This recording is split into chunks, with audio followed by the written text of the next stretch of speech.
Good evening and thanks for joining us for Krhd News at 6. I'm Hallie Jones. The CDC recently reported a significant increase in overdose-related deaths during the pandemic.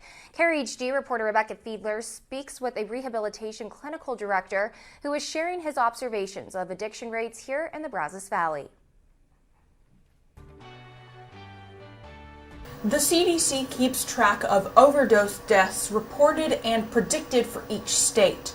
Between December of 2019 and December of 2020, the CDC reported an increase of more than 30% in overdose deaths for states like Texas, and that's in both predicted and measured deaths. Though data sets are incomplete, the CDC did note that over 1,000 more Texans died from drug overdoses in 2020 than did in 2019. I've talked to multiple centers around in the area and around the country, and they've all noticed that because of the quarantine and because of people's inability to socialize and feeling shut in, isolated. And isolation is a major portion of addiction. Krhd News is a licensed social worker and clinical director of the local resource known as More Than Rehab, a treatment center which provides inpatient and outpatient services for people battling addictions. News says his rehab facility and others across the state have seen an increase in clients since the onset of the pandemic. You know, when somebody is in your family system and they're actively using and you're leaving the home for work or other reasons, you have a reprieve from the behavior. But if you have to stay in quarantine together, then you can't get away from the person. Now it's a threat to your children or your parents or yourself in a way that we hadn't seen before. So a lot of people are seeking treatment for various reasons, but basically because they don't have any place to go. Those struggling with addiction may have had more access to prescription medication over the course of the pandemic, abused in a time of quarantine isolation and amidst great stressors such as unemployment. Krhd News says his own path to sobriety has relied on what addicted persons need long-term: continued support from the community through structured group meetings or religious resources. He hopes these opportunities can increase in the Brazos Valley. Even people in long-term sobriety, they became isolated. They didn't have their normal schedules and resources and patterns of their recovery. They couldn't attend meetings. They couldn't meet with other people. At the same time, I was in meetings with people from all over the world. I had a weekly meeting that I meet with men in recovery, and we had someone from Canada and someone from Australia and someone from New Zealand on the weekly video chat. That was different. And so some things were productive and good about the pandemic. For further information on the More Than Rehab facility, visit morethanrehab.com. The Brazos Valley Council on Alcohol and Substance Abuse also offers resources for those struggling with dependency. For more information on them, visit bvcasa.org. Reporting in Bryan, Rebecca Fiedler, Krhd News. To put in perspective the massive amount of overdose deaths last year, just 10 years before, under 40,000 people died from drug overdose. That number increased to just over 70,000 by 2019. And last year, over 93,000 people died from drug overdoses. With nearly 100,000 drug overdose deaths in 2020, who or what is to blame for everything? Health experts say the increased use and abuse of opioids is still a main driver. They say this could be linked to depression and isolation from the pandemic, but members of Congress are blaming the FDA for approving new synthetic opioids. Doctors are also being blamed for overprescribing the drugs, getting people addicted in the first place.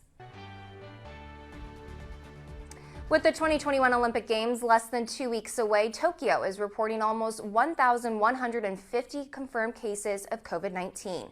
It is the first time since early May that it tops 1,000 infections.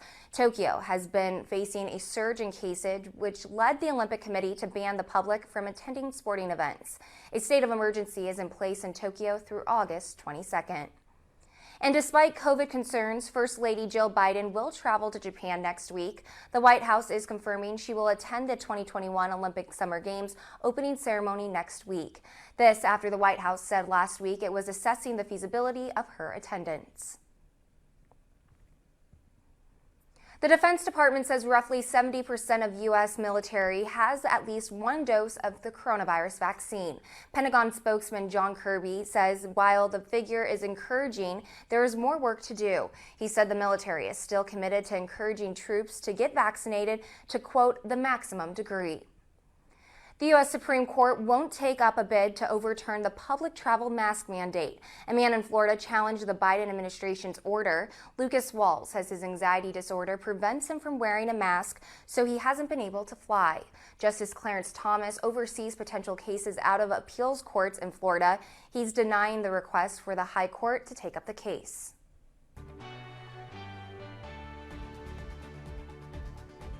This week, the first of 39 million Americans are receiving the first monthly payment of the Biden administration's child tax credit. Our Joe St. George breaks down what to expect and why some who don't immediately need the money should save it.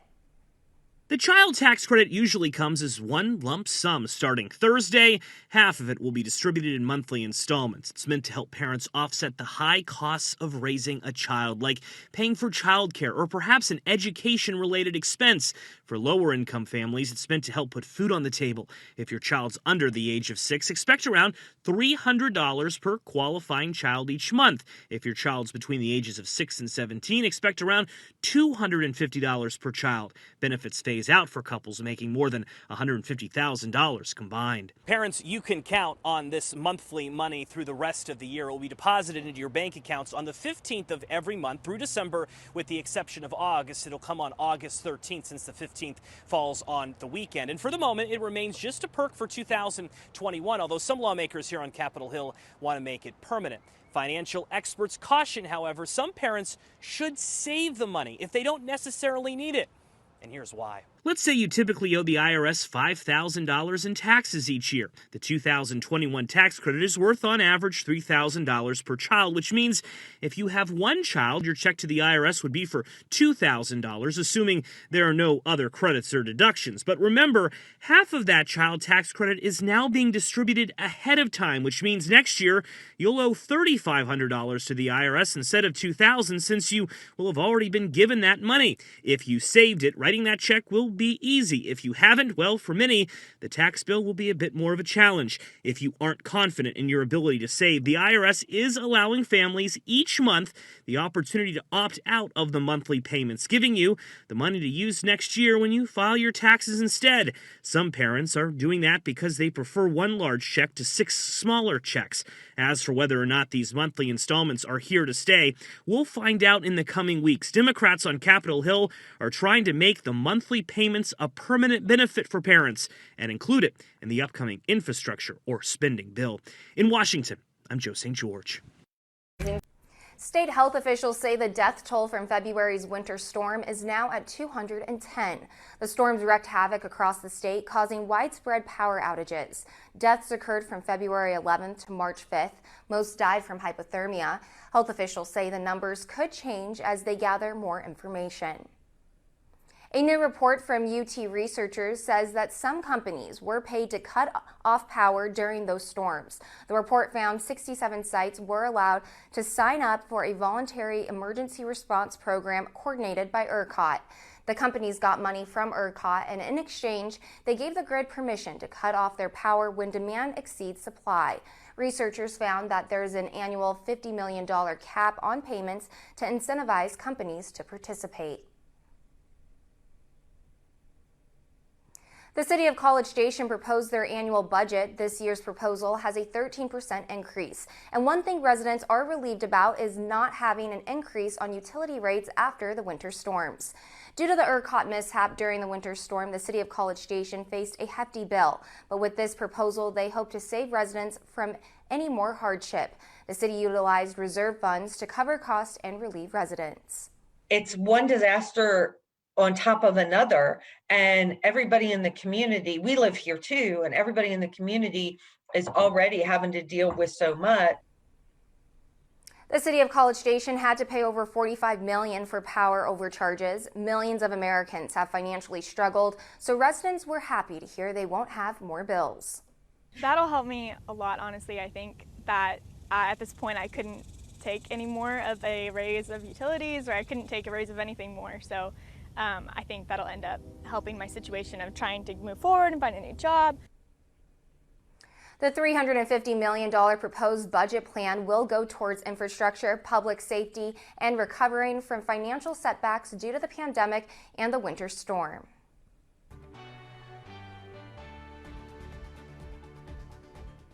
Well, researchers at Texas A&M say they have just the thing to keep your office cool during the summer heat. Get this, a new composite building material can actually lower the heat inside buildings. The building supplies are made of what's called PCM, or phase change material. Researchers at the Department of Materials Science and Engineering say the 3D printed material can be applied to not just new buildings, but also existing structures. As we know, energy consumption is increasing as we continue to grow as a population and develop new technologies. And so one of those technologies is to actually decrease the need for turning on the air conditioning or turning on the furnace. That would enable us to basically use less energy and so put less strain on things like the grid. In the future, researchers plan to experiment with different materials. This is to test the composites at different temperature ranges. Now let's get a check of the weather with First Alert Chief Meteorologist Matt Hines. And we've seen the sea breeze front make its way to the northwest again across the Brazos Valley, bringing some widely scattered afternoon and evening thunderstorms to the area. And I think this is going to be the case as we'll see that develop along the coastline during the late morning hours, pushing inland as we go into the afternoon. Pretty common occurrence for this time of year during the months of July and August. And sometimes we get in on that action here in Bryan College Station and for the Brazos Valley. And that's what we're seeing once again for today. Usually not severe, but some gusty winds and some cloud to ground lightning can be expected from time to time as that boundary continues to make its way to the north. And checking out what we are anticipating, that will all leave and make its way to the north as we head into the overnight hours, and the loss of daytime heating will take thunderstorm chances away. But guess what? We get into the afternoon hours on Thursday, heat up again, maybe a few more thunderstorms possible here across the area. Then we'll do it again on Friday. During the morning hours, partly to mostly cloudy skies, maybe a few isolated widely scattered thunderstorms as we head into Friday afternoon, as the sea breeze front will remain active across southeast Texas, pushing up into our area each and every afternoon for the rest of the week. So tonight, temperatures dipping down into the low to mid 70s for 75 in Hearne, 73 in Bryan College Station, and 73 in Madisonville. Then tomorrow, highs into the lower 90s primarily, as we will be seeing some of that heat around, and combine that with the humidity. It'll feel like it's close to 100 unless you get under one of those thunderstorms, and that's when things will cool off a little bit for you. And hopefully that will find you over the next couple of afternoons. 20 to 30% chances of rain, highs between 91 and 93. That will go right on into the weekend as well. Monday looks pretty benign, 92 degrees for a high. Then we may have a front get close to the Brazos Valley, and scattered thunderstorm chances will increase here Tuesday and Wednesday as that front moves in. High temperatures close to 90, lows into the low 70s. We'll take that in the month of July, and we may even hold on to some rain chances for the end of next week as well. It's been decades since regulators updated the safety standards around the front seat backs in cars. Legislation moving through the House and Senate would require stronger car seat backs. It's called the Modernizing Seat Back Safety Act. The concern is seats collapsing during rear-end crashes and hurting or killing passengers in the back seat. So you don't hear that from anybody, that front seats deflect backwards and encroach into the headspace of your most precious cargo, which is sitting directly behind you. Jason and Michelle Frazier's daughter, Jay Frey, was sitting in the back seat in 2016 when a driver rear-ended their car. The front seat collapsed on top of her, fracturing her skull. She's been in rehab for years since the crash and is currently nonverbal, restricted to a wheelchair. Her parents are pushing for the improved standards for car seat backs. We're sort of part of a club we never wanted to join. But now we have a voice to, for these kids that we've met many others. Mm-hmm. It's not just us. Mm-hmm. But, the louder and the more that we get the message out there, the more impetus there is for change to happen and for it to happen quickly. It's hard to note just how often these seatback failures are happening. The Centers for Auto Safety tells us the majority of police accident reports don't have a spot to record these failures. The main fatality database used by the federal government doesn't have a code for these types of failures either. An analysis on behalf of the Center for Auto Safety found an average of 50 children a year are killed by these seatback failures. But adult deaths or injuries to kids or adults was not included in that study. So the nonprofit believes the numbers are likely far higher when you take Jay Frey and others like her into account. If she could verbalize it, she would say, help me help other children not have to go through what I've been through. She would want that. We really need people to reach out to their senators and to their congresspeople. That's your voice. You have that. Everybody's got that. And it's a quick call. It's an email. And say, we need to fix this seatback issue. In the short term, the Frasers recommend families put their kids in the middle of the back so they're not directly sitting directly behind the front seats. Well, there are also new demands for safety improvements to certain child car seats. Attorneys general in 17 states and Washington, D.C. just sent a letter to federal transportation agencies urging them to take swift action on booster seats. An investigation last year by ProPublica showed that some booster seats got a passing grade even though the child dummies were violently tossed around. They want updated side impact crash test standards and better labeling standards for these seats. More than 1.5 million people in the U.S. live with limb loss. The vast majority undergo amputation below the elbow. Usher Qureshi introduces us to one scientist on a quest to bring a lightning-fast bionic hand to the market. Inside this engineering lab, innovation is afoot. This is kind of like, Twilight Zone. This is Psionic, a company that's created a revolutionary bionic hand. Our hand is actually the fastest bionic hand in the world. It closes in about 200 milliseconds, which is faster than we can blink our own eyes. Adil Akhtar is the founder and CEO. It's meant for people who have lost their hand or were born without one to be able to control a robotic hand that they can use for doing activities of daily living. The Ability Hand can be charged via USB. It has a carbon fiber palm and silicone-coated fingers, making it lightweight and tough. I can actually smash this against the side of a table and it's totally fine. It totally survives that impact. Muscle sensors attached to the remaining limb allow the user to operate the hand. In October of 2005, Sergeant Krhd Anderson and his recon platoon were ambushed while on patrol in Iraq. 2 roadside bombs exploded under my vehicle, severed my arm bad enough where they had to amputate. For the last few years, he's been working with Psionic, collaborating and testing the Ability Hand. Like if my daughter grabbed my hand, there's no way to know that unless there was sensory feedback. It's also the first hand on the market to give users touch feedback. So when Sergeant Anderson holds his daughter's hand, he can actually feel it.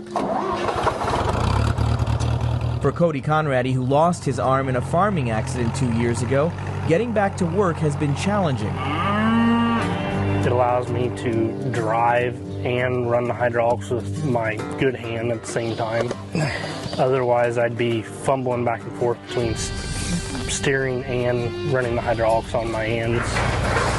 20% lighter than the average human hand, the stress on his arm has been lessened as well. With this hand being so light that it's not leveraging on my elbow, creating that much more, weight. Bionic hands can cost up to $70,000.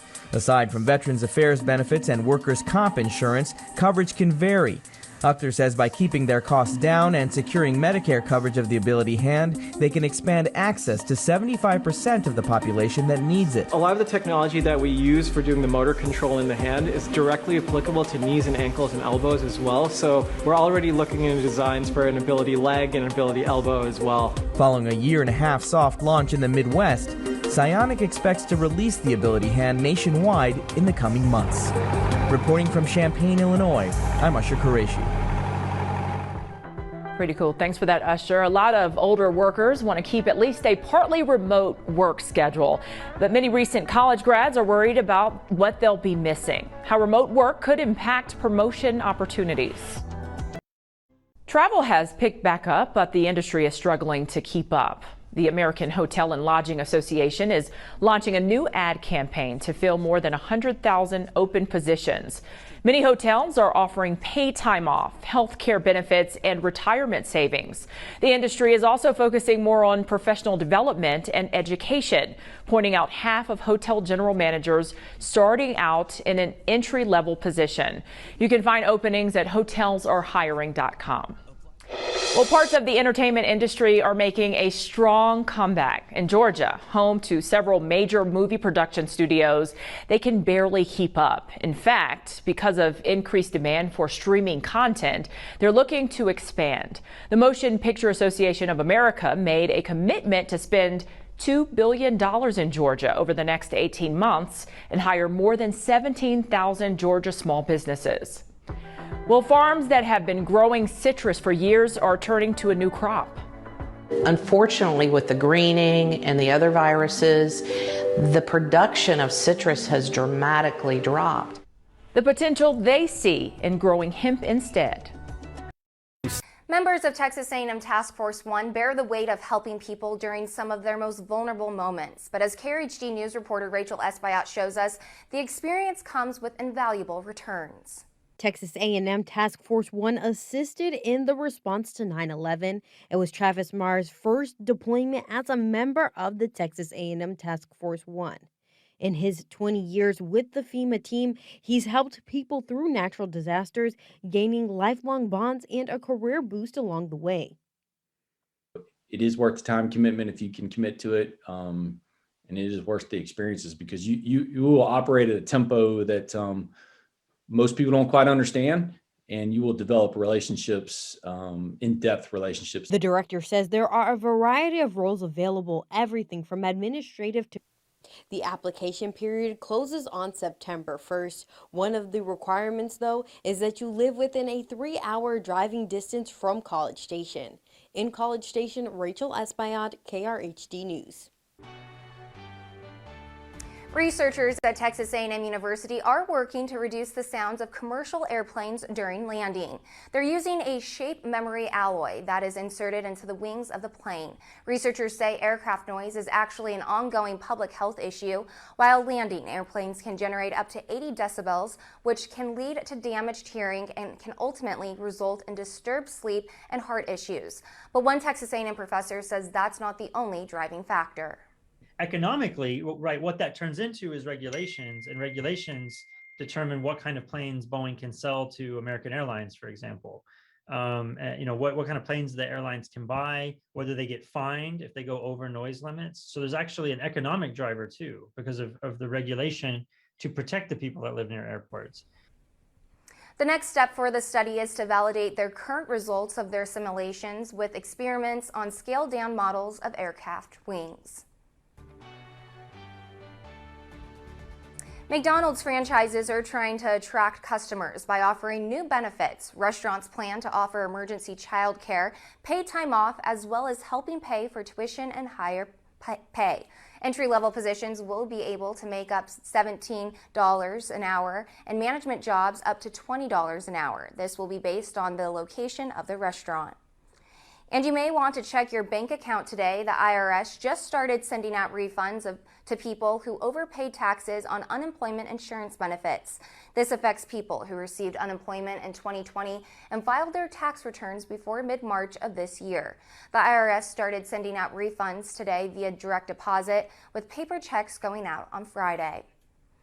Meanwhile, nearly 2 million people who are out of work turn down jobs in order to keep receiving unemployment benefits. Today, a new Axis poll found nearly half of the people who said they'd rather receive unemployment also said the payments were generous.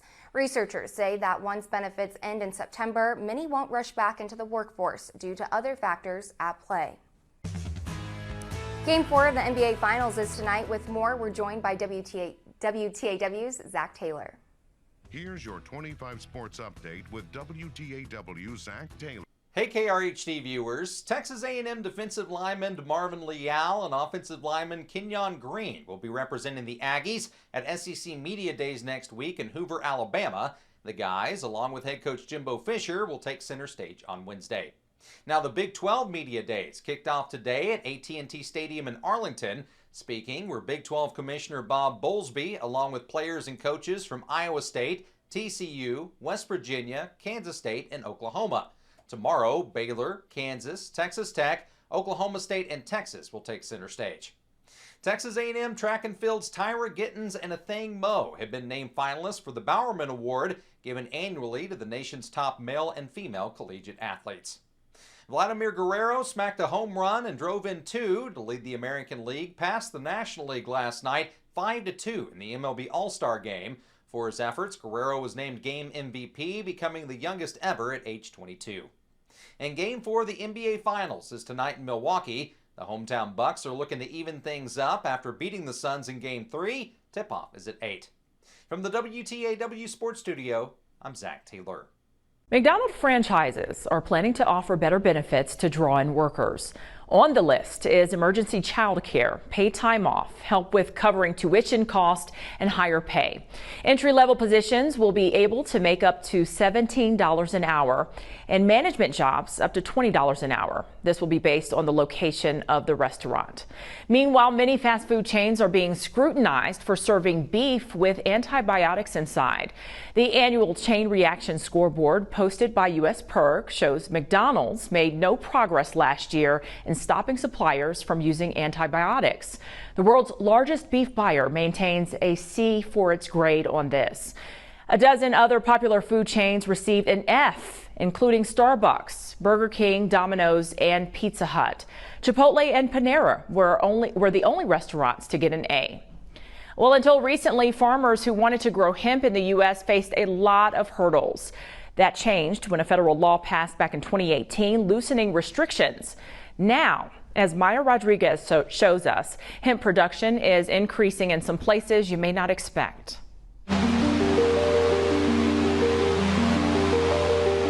It's a 21st century greenhouse. And I just like the idea that we can do it all year long. For an ancient crop. So it's a plant that'll capture you. For Glenn Treadwell of Treadwell Farms, that plant is hemp.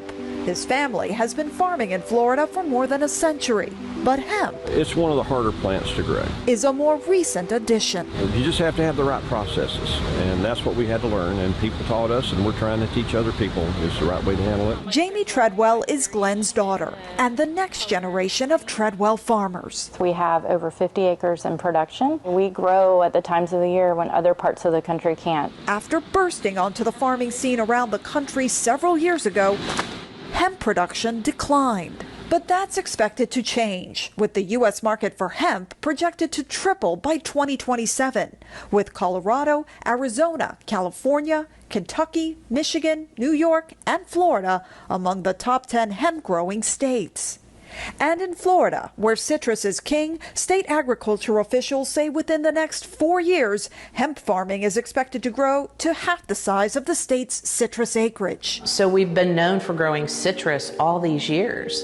And unfortunately, with the greening and the other viruses, the production of citrus has dramatically dropped. Hemp may help fill in that gap, says Holly Bell, Director of Cannabis for the Florida Department of Agriculture, which oversees the Fresh from Florida hemp program. You're getting something that's regulated, monitored, tested through the entire system, and it's safe for consumer consumption. Which is why under that program, Treadwell Farms isn't just growing hemp, but branching out into creating hemp products. And it's happening inside a former citrus processing facility. Earrings that I'm wearing are made from hemp. My jeans are made of 50% hemp. There's so many possibilities. Possibilities they hope will pay off. In Eustis, Florida, I'm Maya Rodriguez. Maya, thank you for that report. Well, the number of cities banning conversion therapy is growing. Anyone who has been through this type of therapy will tell you it catches up with you. The impact he sees from these bans after going through the therapy himself.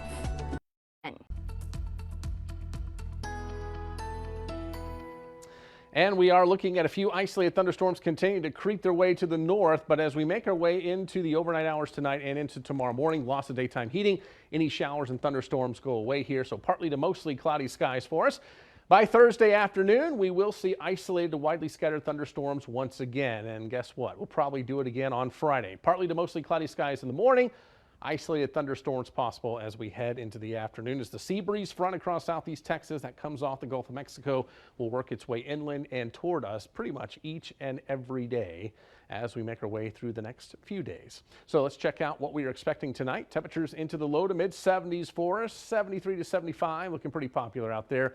Then highs in the lower 90s as we make our way into tomorrow afternoon, and we could see heat index values approach 100 degrees. But it could be a lot worse this time of year. Yes, it's muggy, but at least temperatures are slightly below normal, and it's probably going to stay that way as we're going to go for an official high tomorrow of 91 with some isolated thunderstorms. Friday at 92 degrees, 30% chance for some isolated to widely scattered storms. That's going to continue into the weekend as well. So pretty much what we've seen is what we're going to get. Highs into the low to mid 90s. That will continue through Monday. Then we're tracking a front that will be making its way closer to the Brazos Valley as we head into next week, and we'll start concentrating on this as we get a little bit closer. 40% chances of scattered showers and storms. Even one of those days could be a little bit higher depending on where the front lays down. So just giving you a heads up that better rain chances could be moving in again as we head toward the middle of next week, and even hold on to some rain chances thereafter, and high temperatures primarily into the low 90s. A lot of jobs are staying remote or adapting a hybrid work model. It's something many Americans are happy about. A recent survey from Slack shows 12% of office workers want to go back full time. But it's a different story for those who are just entering the workforce. Generation Lab tracks trends affecting younger people and found 40% of college students and recent grads would prefer in-person work. 74% said they fear missing out on being part of a workplace community the most. That's an intangible, doesn't necessarily show up in the paycheck, but obviously just fundamental factor number two is mentorship. So again, two sort of intangible things that you need to develop over time, especially early on in the career, that seems to be driving this pretty stilted difference between young people and the general public. Remote and hybrid work also has the potential to impact promotion opportunities for Gen Z workers. If they're up against someone who had the chance to work in person and build a network with coworkers and managers, their chances may not be as good. It's something Generation Lab plans to keep tracking along with the other impacts to remote and hybrid work. We're going to do a lot of longitudinal research on how this specific cohort does in terms of wading into the workforce and over time, and how they develop both in terms of skills, satisfaction, pay. Like these are all really essential stuff that we'll have to study. One advantage to remote work for Gen Z is familiarity with technology. Most had to finish college online and are already using or used to accomplishing work that way. But that could also be contributing to how Gen Z is defining a work-life balance. When asked by Generation Lab, most said they didn't view achieving the balance by separating the two, but by blending them together. Well, rent prices are rising across the country, but would you trade in your parking spot to pay less? Some cities are dropping those parking requirements for developers and see this as a model that could go nationwide. Tomorrow, we're looking into the cost savings from doing this. But still to come today, vacant lots are a problem across the country. I see a family that can't be here. I see kids that can't play. That's what I see. How she and other developers are trying a new way to bring back the block. After decades of debate, the last few days have been legislative action in different cities centered around conversion therapy. It's the practice of trying to change someone's sexual orientation. The Williams Institute says 700,000 people across the U.S. have received conversion therapy. Many health organizations have labeled the practice as dangerous. Forrest Sanders speaks to a man who went through the therapy himself about his own outlook on cities and states enacting these bans.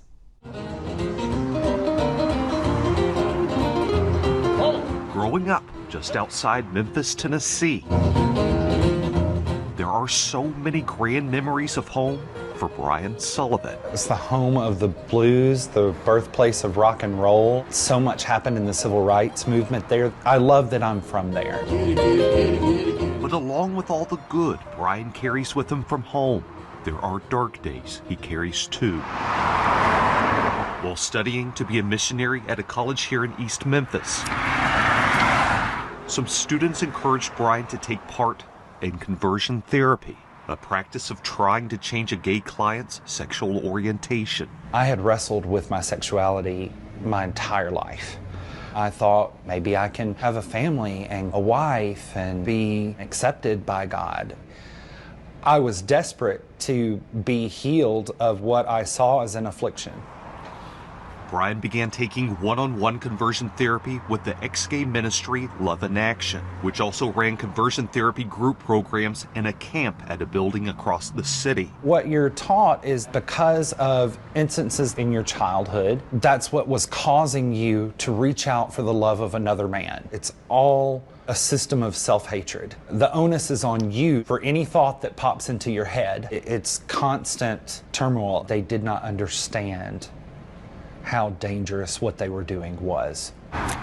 My mother did not want me to undergo this therapy. She could see that it was canceling out my light.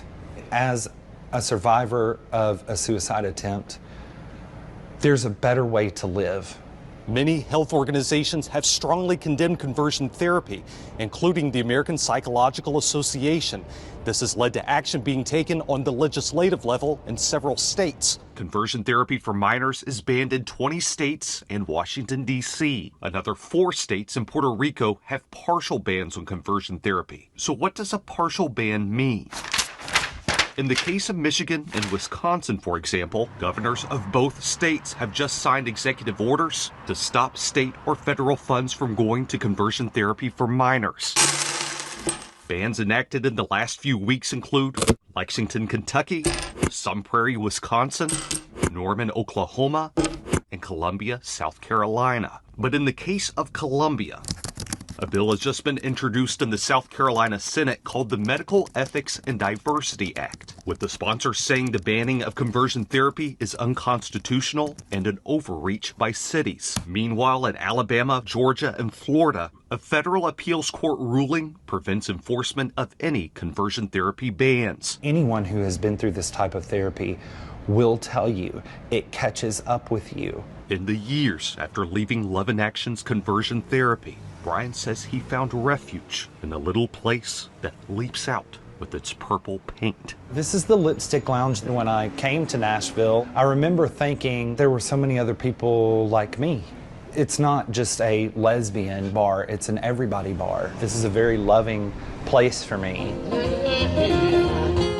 Despite some painful memories, Brian says there's so much he has to love about his home of Memphis. Though he says the years since have taught him so much about the many places that can make up home. It's very important that people get connected to love. We're trying to save lives by implementing many of the bans that are taking place across the United States. In Nashville, Tennessee, I'm Forrest Sanders. Thanks for joining us for Krhd News at 6. We'll be back a little later after Game 4 of the NBA Finals. Until then,